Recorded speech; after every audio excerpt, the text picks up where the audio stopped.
A federal court just ruled that the U.S. Department of Justice has no right to Maine's unredacted voter file. The unredacted voter file contains sensitive information, your birth date, your social security number, the sorts of things that could be used to cause people's lives to be upended.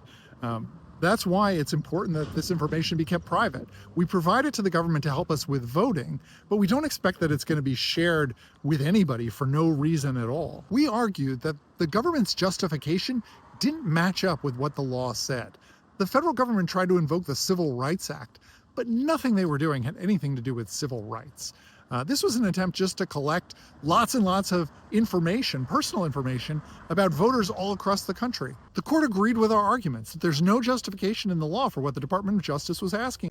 And this court has now joined courts all across the country, decisions issued by judges from all across the political spectrum, saying that people have a right to have confidence in their election system. Sometimes it can be difficult to know why the government is doing things, but in this case, the former Attorney General was very explicit about it, that this was part of a federal effort to create this national voter database. It's not something that Congress has ever authorized. It's not something that's justified in the law. And it really upends the whole way that our elections are administered. Maine elections are free, safe, and secure. Every day, the ACLU is working to keep it that way.